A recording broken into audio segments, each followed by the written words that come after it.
Well, it's December. This is Donald Trump that going to announce about capital of Israel. I mean, the capital of Israel is Jerusalem, but they are going to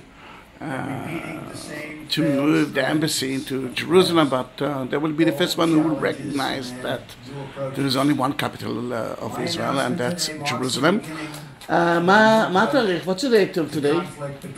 Shlomi? All right, go and look for it. In 1995, Congress adopted the December 6, 2017.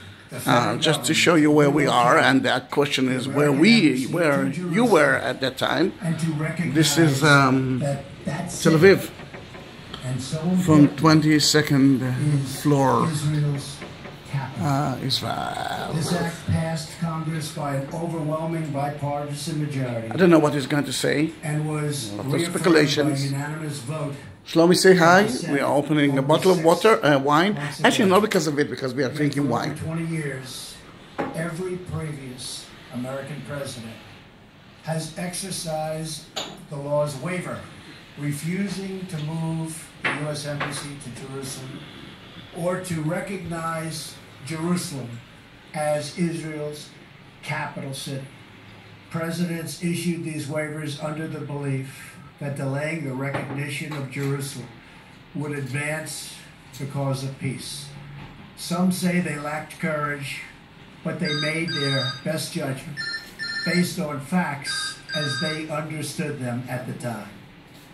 Nevertheless, the record is in. After more than 2 decades of waivers, we are no closer to a lasting peace agreement between Israel and the Palestinians. It would be folly to assume that repeating the exact same formula would now produce a different or better result.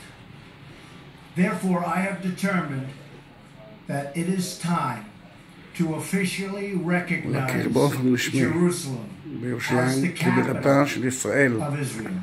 Wow. While previous presidents have made this a major campaign this is so weird and so strange and so fun. I am delivering. I've judged this course of action to be in the best interests of the United States of America and the pursuit of peace between Israel and the Palestinians. This is a long overdue step to advance the peace process and to work towards a lasting agreement. Israel is a sovereign nation. Watching it through Channel 13, Israel broadcast from Tel Aviv. Acknowledging this is a fact is a necessary condition for achieving peace.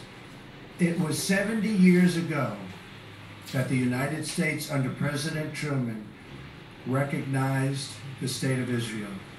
Ever since then, Israel has made its capital in the city of Jerusalem, the capital the Jewish people established in ancient times. Today, Jerusalem is the seat of the modern Israeli government. It is the home of the Israeli parliament, the Knesset, as well as the Israeli Supreme Court. It is the location of the official residence of the Prime Minister and the President. It is the headquarters of many government ministries. For decades, visiting American presidents, secretaries of state, and military leaders have met their Israeli counterparts in Jerusalem, as I did on my trip to Israel earlier this year.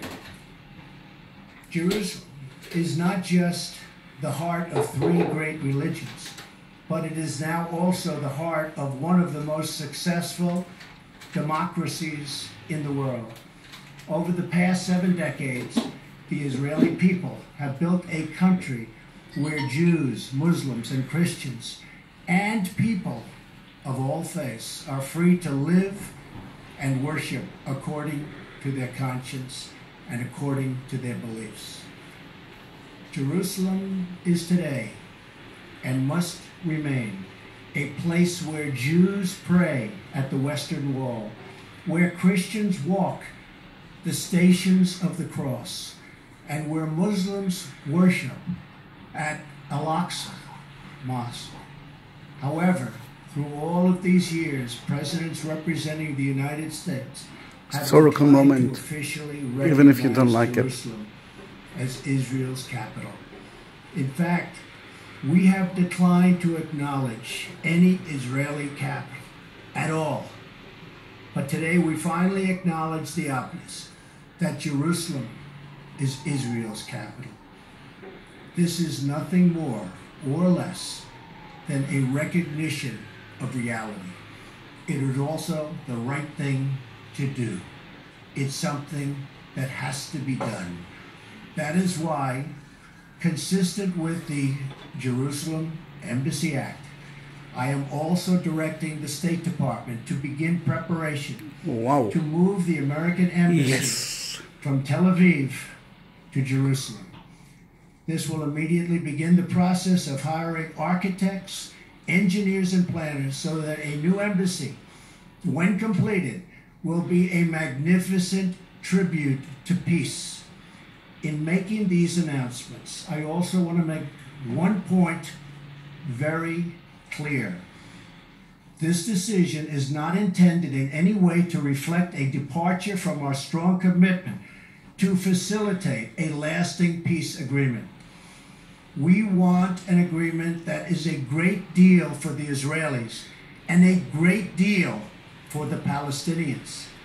We are not taking a position of any final status issues, including the specific boundaries of the Israeli sovereignty in Jerusalem or the resolution of contested borders.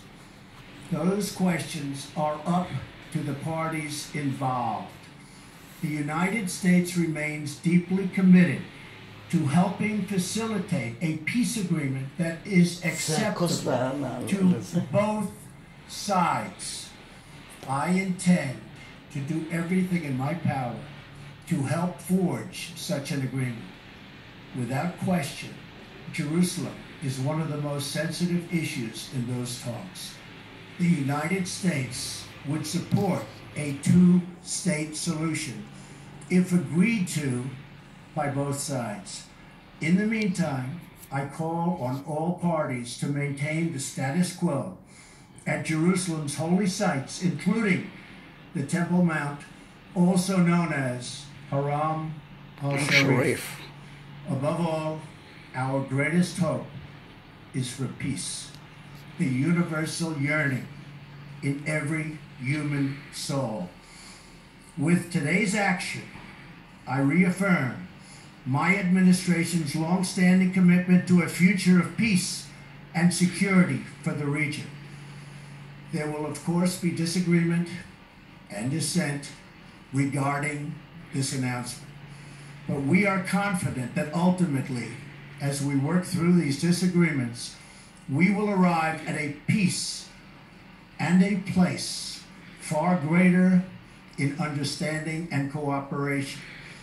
This sacred city should call forth the best in humanity, lifting our sights to what it is possible, not pulling us back and down to the old fights that have become so totally predictable. Peace is never beyond the grasp of those willing to reach it. So today we call for calm, for moderation, and for the voices of tolerance to prevail over the purveyors of hate. Our children Again, Tel Aviv, love, not our December 6, 2017. The message I delivered at the The embassy is there. summit in Saudi Arabia. Sorry, and they will remove it to Jerusalem one day. Rich with culture, spirit, and history. Its people are brilliant, proud, and diverse, vibrant, and strong. That's not a But problem. the incredible future awaiting this region is held at bay by bloodshed, ignorance, and terror.